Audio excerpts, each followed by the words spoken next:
તો પાટીદાર આંદોલનમાં જેલવાસ ભોગવી રહેલા અનેક પાટીદાર યુવાનોને મુક્ત કરાવવા માટે ઉપવાસ પર ઉતરેલા રેશમાબેન પટેલે 21મા દિવસે પારણા કર્યા। સિત્સરના ટ્રસ્ટી જયરામ બાપા પટેલની સમજાવટથી રેશમાબેને ઉપવાસ છોડ્યા છે। રેશમાબેન સાથે અન્ય પાટીદાર યુવાન પરેશ પટેલે પણ 12 દિવસના અંતે પારણા કર્યા। છેલ્લા 12 દિવસથી પરેશ પટેલે ઉપવાસ સાથે મૌન વ્રત પણ લીધું હતું। આ કાર્યક્રમમાં મોટી સંખ્યામાં પાટીદારો ઉમટી પડ્યા હતા।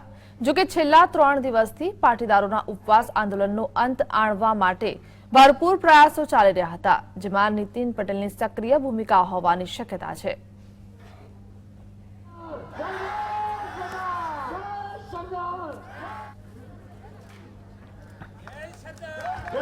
જી રેશમાબેન, આજે તમે પારણા કર્યા છે, કેટલા દિવસના આપના ઉપવાસ હતા અને આજે પારણા કર્યા છે આપે? આજે ઉપવાસનો 21મો દિવસ હતો અને મેં પારણા કર્યા છે।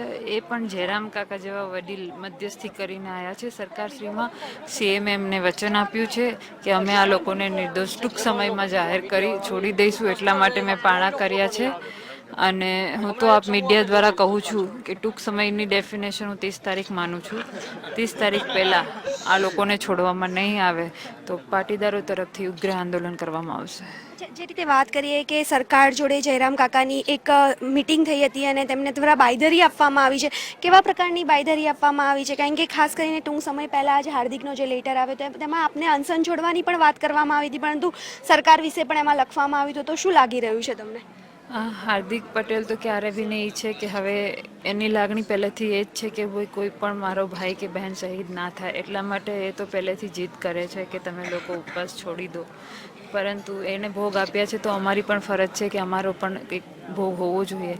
અને સવાલ રહ્યો આંદોલનનો, તો એ લોકોને જે ચીમકી સરકારને જે હાર્દિક પટેલે આપી છે બરાબર જ આપી છે અને અમે પણ એ જ ચીમકી આપીએ છીએ કે જો હાર્દિક પટેલ અને 30 તારીખમાં જયરામ કાકાને જે વચન આપ્યું છે એ વચન પૂરું કરવામાં નહીં આવે તો જયરામ કાકાને પણ સમાજ સામે જવાબ દેવો પડશે, કારણ કે આટલા સમાજની વચમાં એ બોલ્યા છે અને સરકારશ્રી પાસેથી જયરામ કાકા જવાબ લઈને આવશે। તો સરકારશ્રીને પણ કહેવાનું છે કે જો તમે લોકો કોઈ રાજકીય રમત રમી અને કોઈ ગેમ કરશો અને 30 તારીખ પહેલાં એમને છોડવામાં નહીં આવે તો પાટીદારો તરફથી ઉગ્ર આંદોલન કરવામાં આવશે। સરકાર જોડે જે આંદોલન ચાલી રહ્યું છે એ આંદોલનની સમાધાન કરવા માટે જે સરકારે કેસ કર્યા છે એ કેસ બધાય પાછા ખેંચવાના। છોકરા અત્યારે જેલમાં છે અને બધા એને છોડી મૂકવાના। જેના ઉપર કેસ થયા છે અને ધરપકડ નથી થઈ એ કેસ બધાય પાછા ખેંચવાના। પોલીસ ઉપર જે કાંઈ દમન થયું છે એના પગલાં લેવાના અને અમારા પ્રશ્નો છે એ આંદોલનકારીઓ અને સમાજના શ્રેષ્ઠીઓ આગેવાનો બે સાથે મળી અને સરકાર આયરે અમારી માંગણીઓ છે એ માંગણીઓ સરકાર સ્વીકારશે, એમાં એ પોઝિટિવ છે અને અમે આંદોલનને બધા સાથે મળી અને આંદોલનને સમાપ્ત કરવાના પ્રયાસો કરશું। જે રીતે જયરામભાઈ વાત કરીએ સરકારના વલણની, તો અત્યારે જે હાર્દિકનો જેલમાંથી જે લેટર આવ્યો છે ત્યારબાદ જે સરકારનું જે વલણ છે, તો શું લાગી રહ્યું છે કે સરકારે તમને આપેલી બાંયધરી સંપૂર્ણ રીતે પૂર્ણ કરશે કે નહીં?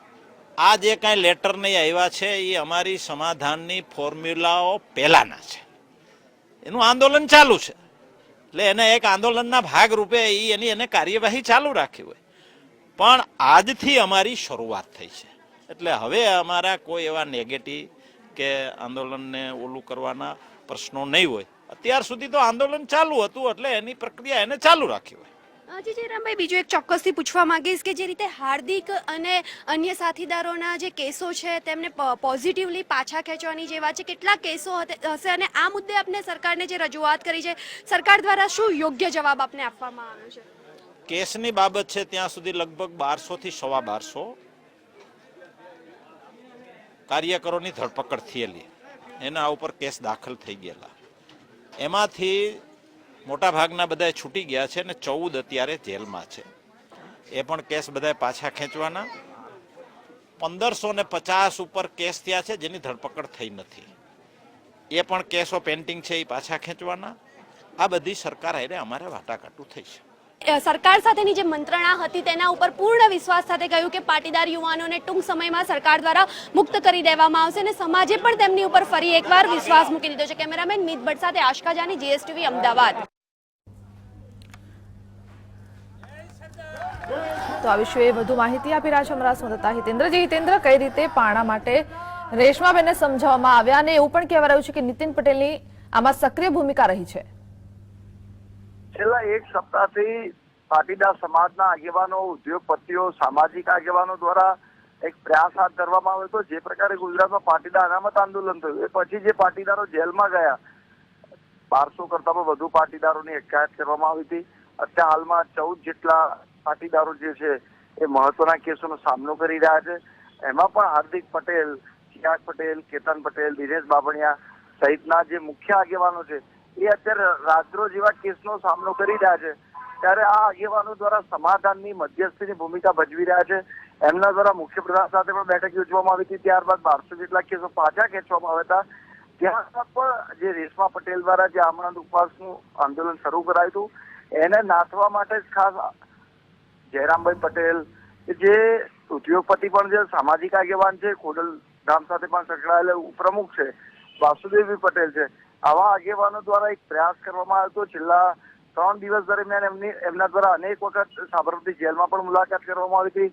સુરત જેલમાં હાર્દિક પટેલ સાથે પણ મુલાકાત કરવામાં આવી, એમના પરિવારજનો સાથે પણ મુલાકાત કરવામાં આવી. ગઈકાલે રાતે પણ રાજ્ય સરકારના મંત્રી નીતિન પટેલ સાથે પણ બેઠક યોજાઈ હતી. ત્યારબાદ આ ઓફ આપવામાં આવ્યો હતો. આમ તો ગઈકાલ રાત્રે જ રેશમા પટેલ ના અનશન તોડી નાખવામાં આવનાર હતા, એટલે કે પારણા કરાવવામાં આવનાર હતા. પરંતુ રેશમા પટેલે ગઈકાલે એમ કીધું હતું કે હું બધા સાથે મળીને ચર્ચા કરીને નક્કી કરીશ.